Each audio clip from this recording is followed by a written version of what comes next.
Hey everybody, Drew Sanaki, Nerd Marketing Podcast. We have brands, big brands coming to us every day saying they've got massive budgets to burn.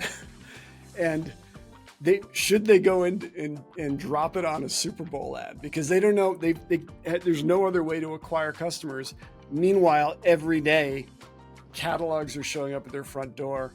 And it's a great way to acquire new customers, a time-tested way. And today on the Nerd Marketing Podcast, we've got the CEO of CohereOne. CohereOne is one of, if not the biggest catalog agency. They've been doing it the longest. What makes them unique is they've got a great creative team that get into a lot of the creative behind the catalog. And also they sync it with digital campaigns, which, as you'll see, is a bit of the secret sauce for getting your catalog to work. We get into it in the podcast. But, big takeaway is like you can generate new demand through catalogs, and there's a lot of synergies between your direct mail and your digital channels that if you're digital only, you're foregoing that synergy. So we get into where to start, some tips, some key takeaways. We talk about our favorite catalogs. Today, the CEO of CohereOne, Tim Curtis, on the Nerd Marketing Podcast. Hope you enjoy it.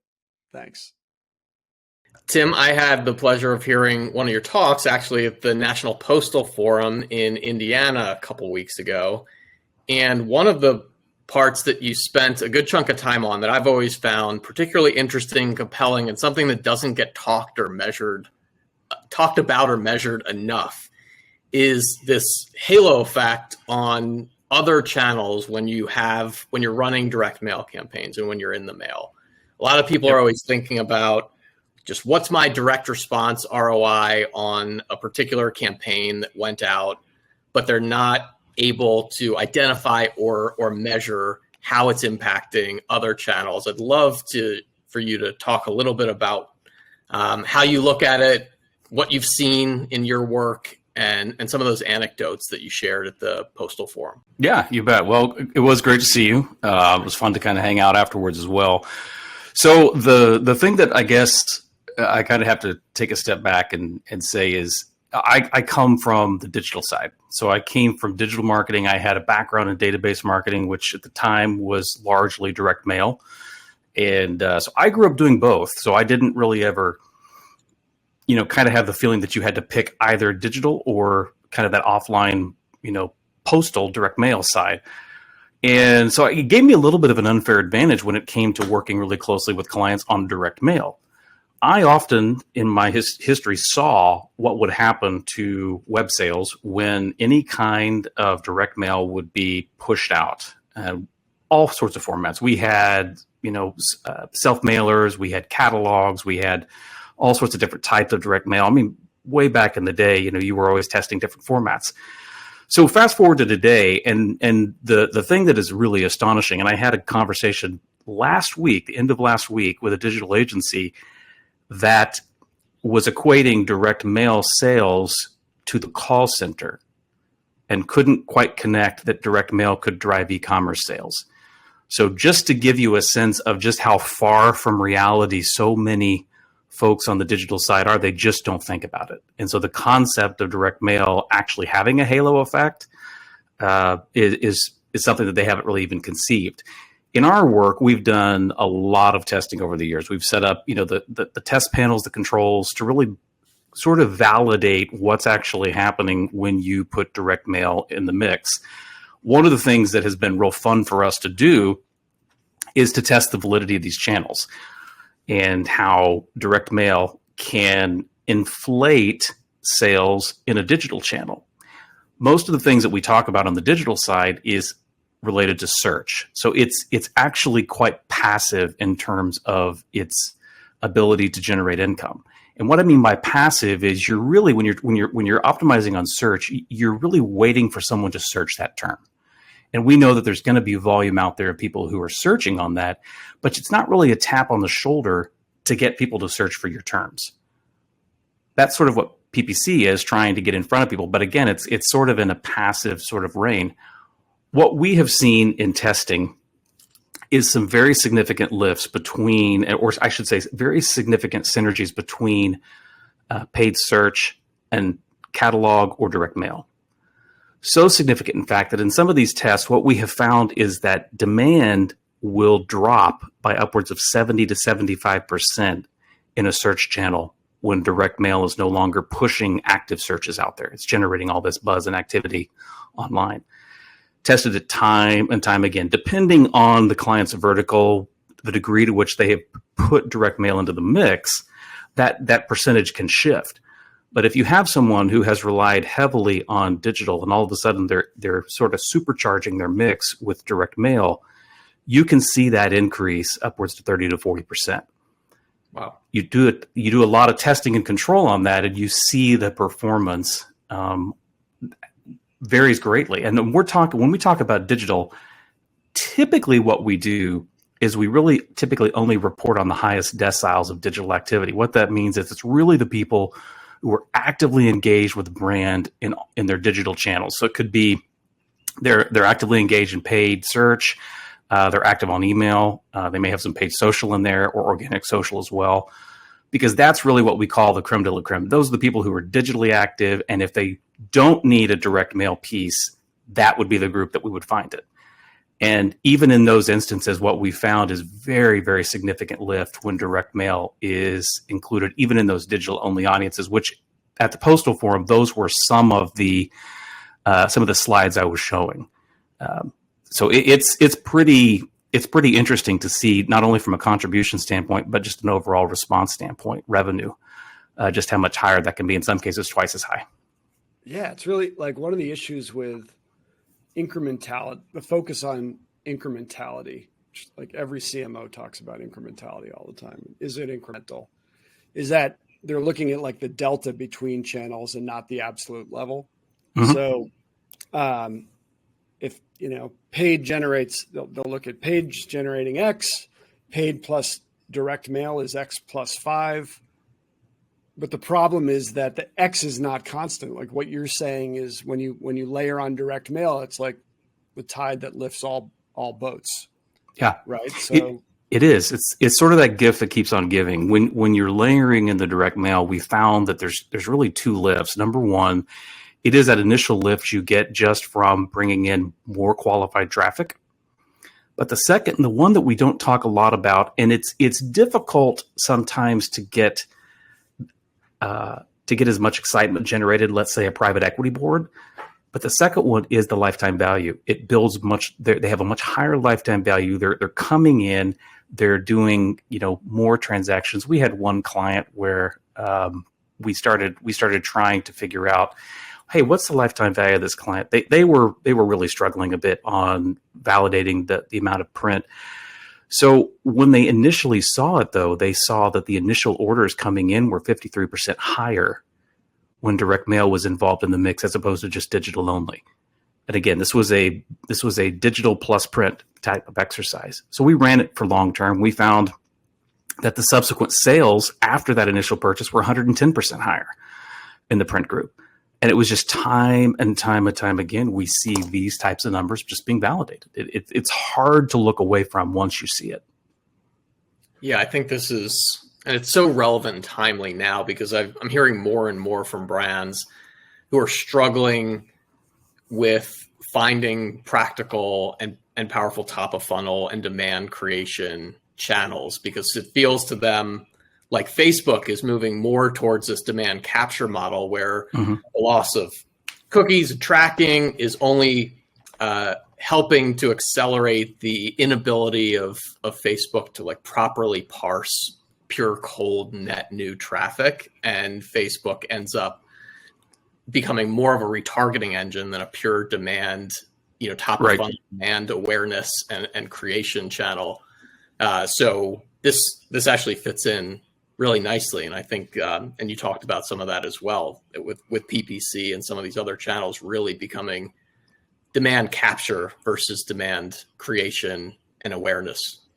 It's those are things that I would say are usually classified as fundamental understandings.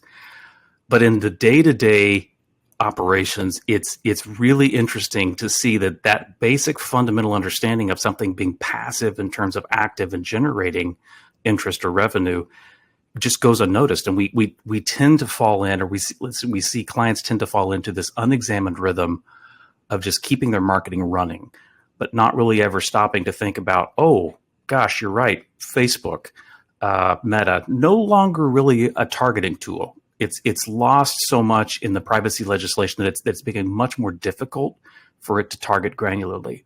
So it becomes, again, more of that retargeting engine. Now, there is still some power in utilizing, your audiences, great source audiences for lookalike and spend-alike campaigns. You can do some of those things still there and get some relative, good juice for the squeeze.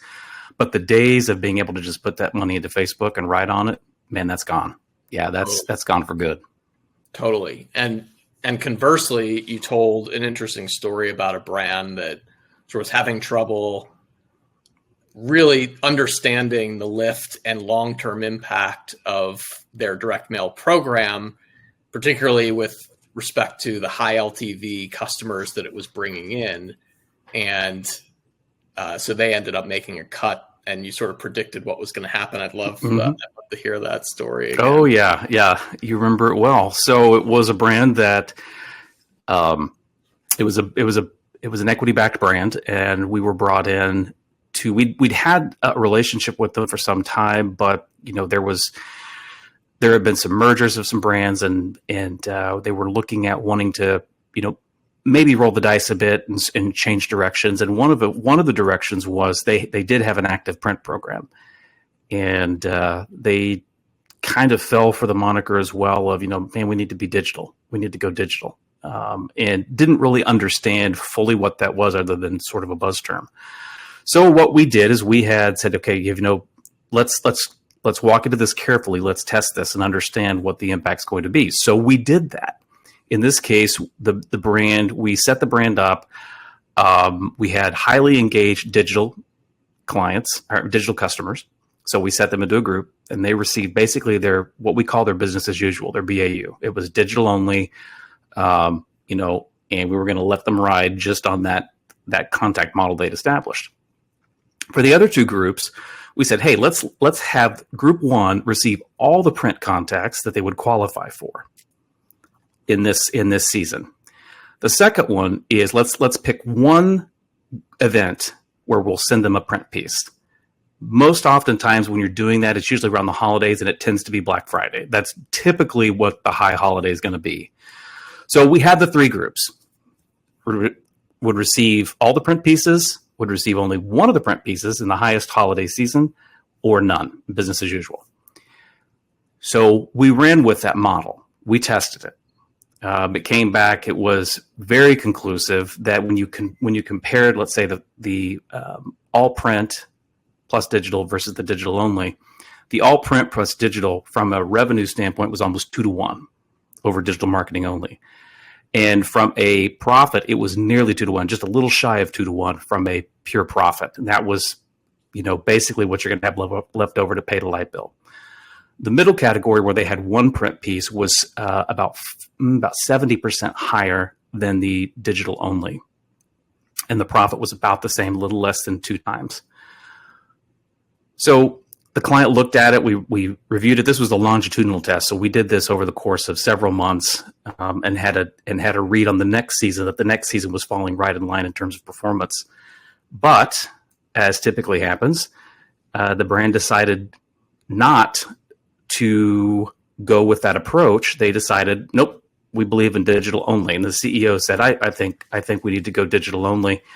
Because that was kind of the cool thing. It was really more of a herd mentality, which is unfortunate. And what ended up happening was they rolled it out, and they lost everything. The sales cratered. They had anticipated digital would continue to perform at a high level. That relationship I mentioned to you, that idiosyncratic relationship between print and search, their search dropped 78% in revenue when the print wasn't out there feeding the revenue tube, and they closed. They ended up having to close. They could not pull out of it.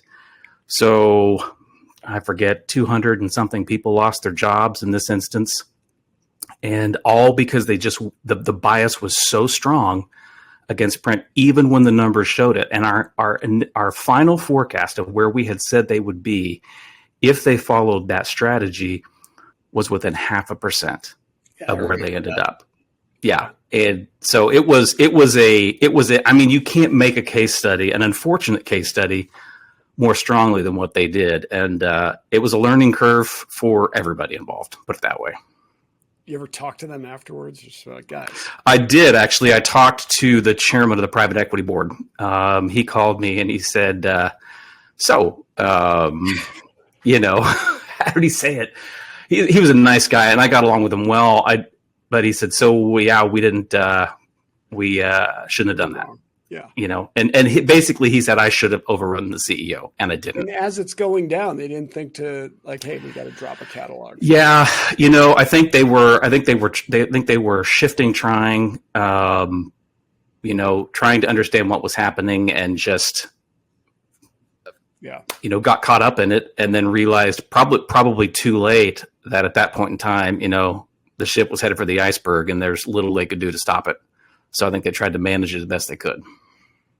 So you got at CohereOne, how many catalogs would you say you've done? Is catalog sort of where you guys start? Well, we did. So if you go back, CohereOne has been around for a very long time. We've renamed a couple times. We were, for several years, we were part of Merkle. We were a strategic services unit of Merkle. Before that, we had branded Lenser. And so we were under the Lenser name for years. And so you're talking 30, 35, 38 years, something like that. Back in the day, it was all database marketing, and the largest expression of database marketing by volume was catalog. So by default, just by age, we were heavily involved in the catalog space. It was primarily, and when you talk about direct consumer e-commerce, it was primarily catalog driving a lot of those brands. You had direct mail really big in the insurance and financial services sector. And we did do some of that work as well. So we had direct mail always as part of the mix. And we also had email. So we ran email campaigns for clients. Catalog was the big one. Yeah. Safe to say you are, I don't want to offend the other 2 or 3 agencies, but I would say top 3 catalog agencies in the country. Easily. Yeah. And of those 2 or 3 or 4, you are best known for being holistic in not just focusing on direct mail, but you will do complementary digital campaigns, complementary, not on the house, but complementing the digitals, complementing the direct mail strategy. Right. Right. Synced up. We'll say that instead of complementary. So you obviously know your stuff, and I would say for the brands that are listening, $100 million D2C brand has never done direct mail. Like, where would you recommend starting with a catalog? Like, what are the best practices? Yeah. So, when you're starting out a catalog, we'll ask a series of things in kind of a discovery process, identifying, what's the right merchandising mix? What are you selling the most of? Let's take a look at your inbound traffic. Where are they coming from? Are you more heavily leveraged digitally? How's the performance looking? Is there a larger, impetus here? Are we needing to have growth? If it's shoring up, not only if it's shoring up retention, but maybe it's reactivation or it's acquisition. We kind of get a sense of that out of the gate. We do tend to like to always focus on acquisition, retention, and reactivation, the holy trilogy. And the reason for that is, in order to be successful for any brand to maximize success, they need to have those 3 elements working in tandem. The other piece that we will also focus on, because we have a full service branding and creative agency, is basically what's happening on the page. A lot of times brands have some in-house talent that maybe they're using for, social ads or something like that. When you get into print, you're getting into an element of psychology that is much higher than you're going to have in the digital space. It's just an entirely different game because you're talking about eye flow on pages. You're talking about the neuroscience behind response. So we get inside of some of that branding and creative and layout, and we'll either come alongside and can work with the client in a number of directions, either full service, just, kind of take the brand, go with it, or work with their internal teams. But then we set that up kind of as an initial test of concept. But we've already done the assessment ahead of time to really understand where the performance is, how they're performing against competitors, and then can come up with basically a projection of here's what we think your opportunity is in the space. It's really interesting for brands because for the first time, they're getting insights into something that has really been a foreign language to them. They don't understand the timelines. They don't understand the concept. What can they expect? They just don't know those things with print. It's a big mystery. And what are a couple of those things that brands should be aware of heading into it in terms of, is this a one and done test? Like I get to send a few thousand of these things and if it doesn't work, then we pull the plug, or how should brands think about setting expectations for a program like this? Right. So you do have to set your expectations, and sort of, again, depending on the space you're in, let's assume the long form catalog is the format. The thing that you have to consider when you get into any kind of long form format, the first thing is the timeline. It just takes more time to prepare a long form catalog than it does, let's say, a brochure or a gatefold or double gatefold. Those are much quicker pieces, not only to set up, to design, but much quicker in terms of the execution. The catalog side just takes longer. So the very first thing that needs to occur is to help the client to understand a timeline so that they understand if they want to be in the mail for holiday, here's where we have to start work. That's the number one. The number two is to genuinely trust the process. You're going to have to get involved and look at your data in a different way. You kind of have to put on your thick skin and understand that you're not as special as you think you are, number one. And we kind of need to take a look at what others are doing and maybe look at some audience development tools that can further refine the audiences. Lastly is we want to work very closely with what's happening digitally so that we can take digital cues from what's happening in your own digital ecosystem, your own digital marketing, and use those to refine your targeting on the audience development. That's probably, I'd say, what sets CohereOne apart is our native digital understanding and our ability to use those cues to refine targeting. So you have the best of both print and digital. So if it is a hypothetical $50 million D2C brand, are you recommending they go start with the catalog or trifold to sort of dip their toe in the water? Typically, when we're talking about acquisition, which is where most brands come, most of them are looking for growth. The format that has worked best over the years, and you'll find a lot of testing on this, is the longer form catalog. Mm-hmm. Prospects like to be able to be introduced to the brand. They have a much better chance of finding items that they can merchandise against. Of course, that depends also on the client's assortment. If they have a very small assortment and they just don't have a ton of products, long form catalog might not be the best thing. It could be a digest format or something like that, a smaller book. But if you're looking at a traditional, let's say, apparel catalog or apparel company that has a broad assortment, that's where we typically see the catalog format work best because acquisition is almost always their goal. Almost always. Most of the time, they're not even thinking about reactivation. And reactivation and acquisition use a lot of the same tools. Just you're turning it to people who haven't purchased in a while. The other, you're just turning it to pure prospects. But that's the format that we found particularly works well since most of these people are going after acquisition. And what's a reasonable expectation you want to set? Are they getting an ROI on the first drop?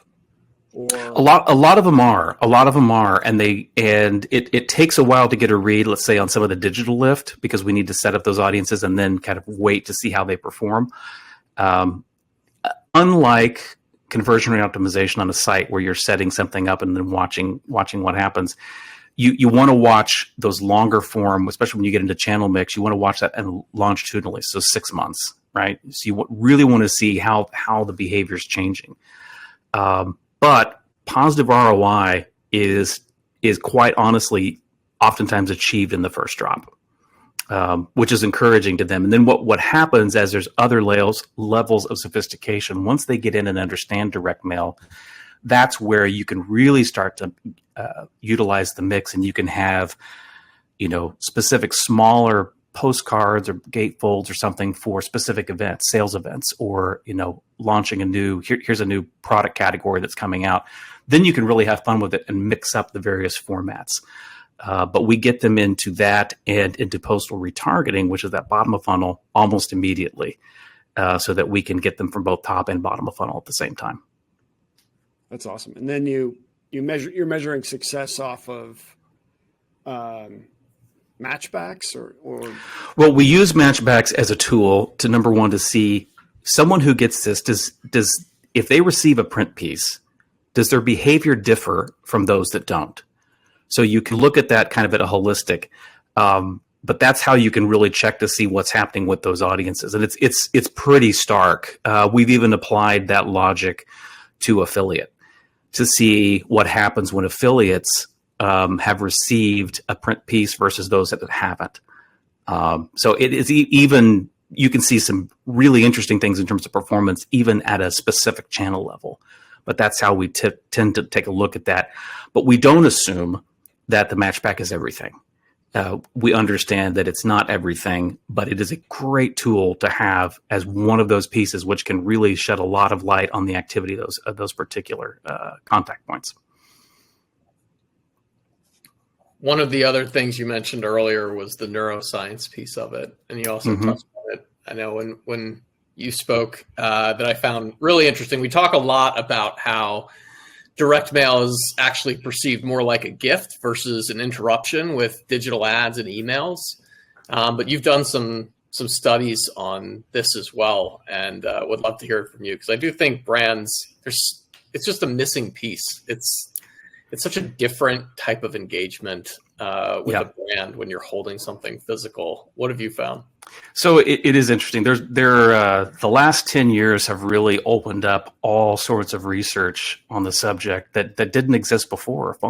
Quite honestly, the functional MRI, the use of functional MRIs for research other than medical, right? So we understand, the MRIs in the medical sense, but a functional MRI in a research capacity, imagine you have 3 people lined up, and this was Dr. David Eagleman and his team did this research, and lining up these participants. And what they found was one received digital stimuli, another received kind of a mix of more broadcast, so your traditional broadcast, radio, television, those things, and then the last one would also receive print or textile type formats.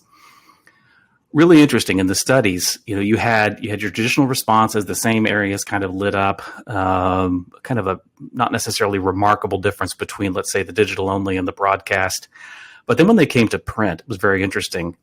They put print in the hands of people, and what the functional MRI showed was all of a sudden in these deep recesses of the brain lit up, color, all sorts of various colors in these areas of the brain that had not lit up in the other two stimuli.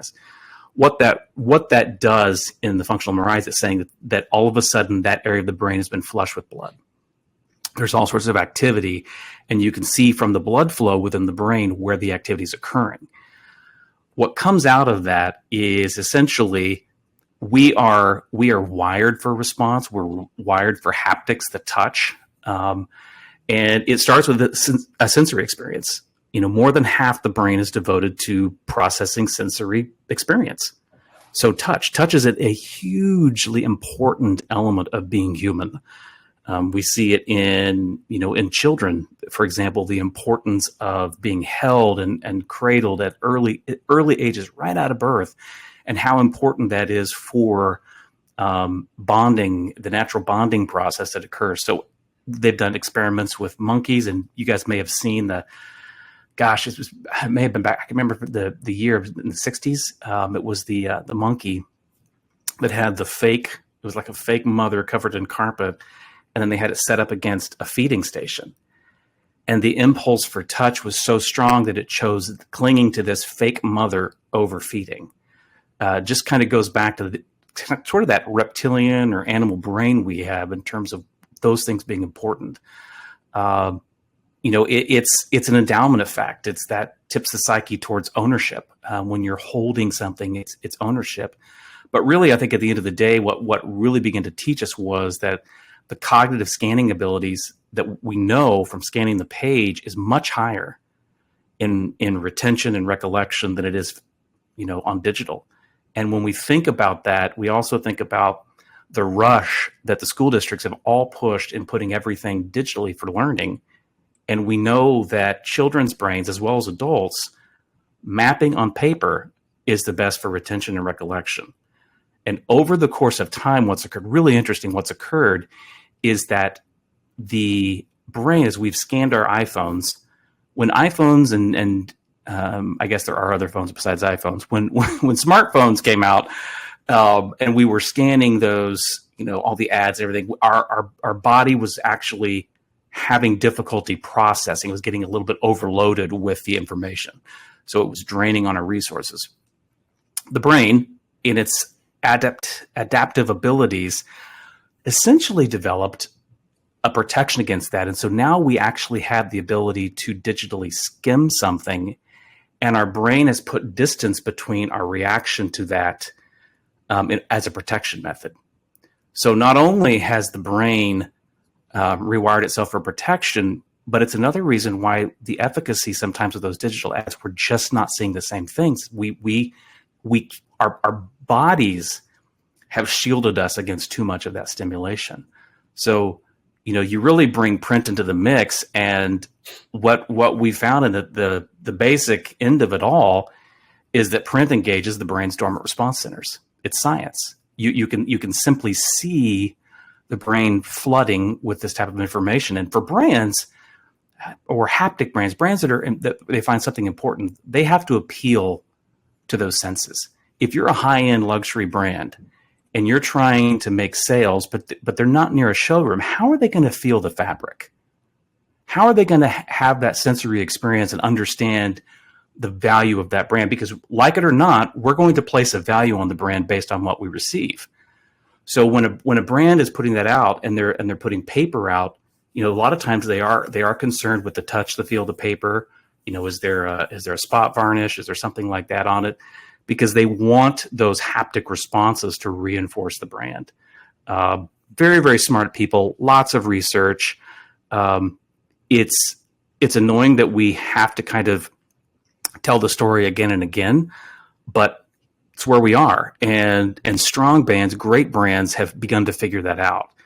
And the brands that know that, hey, my brand is important, I want to reinforce that brand, they know they can charge what they need to charge because they have the brand equity to do it. Yeah, I love that. And I think especially what you said at the very end, that brands who get really big really start to understand this deeply, and reminds me of Byron Sharp's book, How Brands Grow, where he talks a lot about this concept of brand saliency among brands that truly get really big and reach scale, because it's not just, to your earlier point, it's not just about hitting that bottom of the funnel, hitting people when they're directly in market.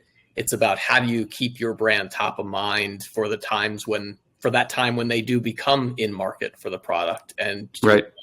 The tactical element has such an impact on your ability to drive that I think a lot of brands just aren't thinking about. But at the same time, these big D2C brands who got built on the back of Meta are trying to figure out, how do I scale beyond? How do I keep growing? How do I continue to scale? I'm sort of running out of options. And this just reinforces how this is a great tool for them.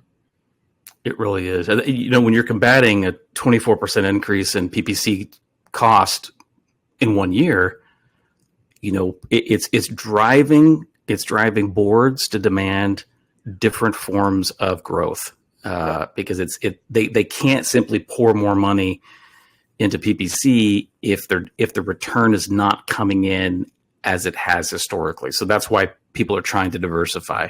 They're testing all sorts of things. Totally. This just happens to be more of a sure bet. Do you have any, maybe as a final question, do you have any favorite catalogs? Ooh, it's like asking if you have favorite children.